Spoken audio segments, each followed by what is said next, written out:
from what we did last Thursday, but we're going to add ions to that atomic structure. So, for example, here, potassium, let's change that color. What's my atomic number here? 19, very good. What's my mass? 30, and it does not round off because it is not at 0.5, correct? Why'd you make it 31? It's not 31, it's a 0. We said 30. Okay, so now protons, neutrons, electrons. How many protons do I have? 19. Very good. 19. How many neutrons? Now, how can I figure out my neutrons? The mass, which is 30, minus the protons. Very good. It's 19 protons. No, I'm saying 30 minus 20 is 10, and then you just, it's easier like that. Okay, so what was your total? 11. No. Yes. So your neutrons are going to be 11. Okay, guys, are we all on the same page? Yes. Remember, we're still doing the basic atomic structure, okay? Remember that your mass minus your protons gives you your neutrons, because your neutrons and your protons are part of the nucleus, okay? All right, so now here, this is a neutral atom, so your electrons are what? Wait, how do you know it's a neutral atom? Because there's no charge. There's no charge here, specifically. Okay, so what are your electrons?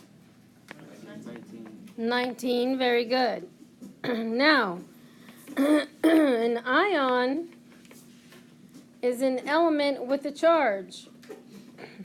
You write that down?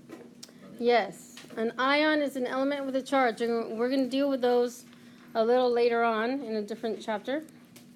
Okay, but for now, I'm going to show you how to figure out the electrons in case you have an ion.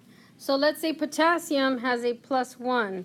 Now, a little helpful hint, anytime you see a plus or a minus without a number, that means 1. So now if I have a 2 or a -3 or something like that, it's giving you the number, right? And most of the time, if you have a +1 or -1, it'll give you the number. But on that worksheet, sometimes you can have the plus or the minus by itself. That means it's a 1. Okay, we need to be paying attention over there. Let's stop talking and pay attention. Okay, so here if I have a +1 charge for potassium, the way you're going to figure this out is you're going to take your protons. Do we need that darker? Protons plus opposite the charge. So if my protons are 19 plus, what's opposite of a +1? A -1. So 19 plus a -1 gives me how many electrons? 18.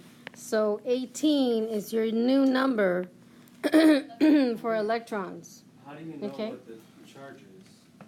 Because for now, I'm going to give it to you. Later on, you're going to figure it out on the periodic table. And, Okay?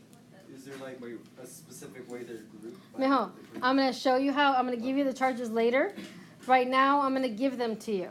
Okay? Got it. All right. So let's go ahead and do an example. Pick an element in the periodic table. Silicon? Gold. Okay, let's do gold. Okay. And we have gold. What is my atomic number for gold? It is 79. 79. Okay. And what is my atomic mass for gold?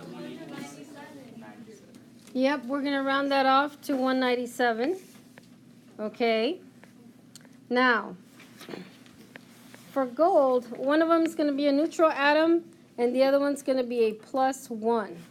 So you're going to figure out the protons, the neutrons, and the electrons for each one. So what are my protons? 79. Let's do this one over here, 79. What are my neutrons? Pluses and, oh wait, neutrons? My neutrons. 120? 120? 120? I think, wait, so, let's see, yeah, 17 minus 9? yeah, what's in 8, and then...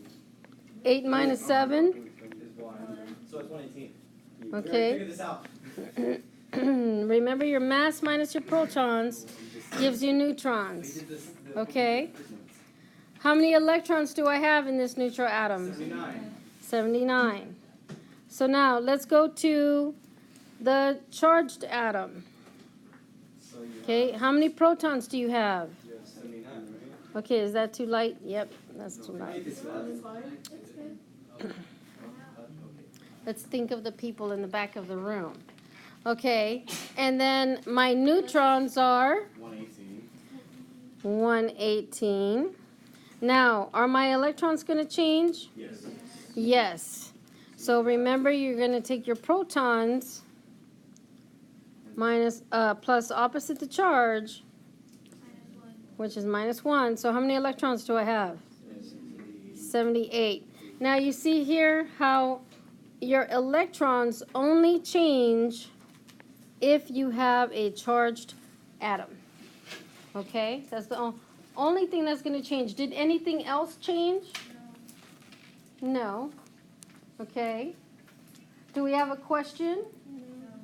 Are we sure? Do we need another example? So we're always gonna do the opposite. We'd like to do something. You're going to always add opposite the charge, yes. Is it because that it's a charge atom? Does it cancel out the electrons?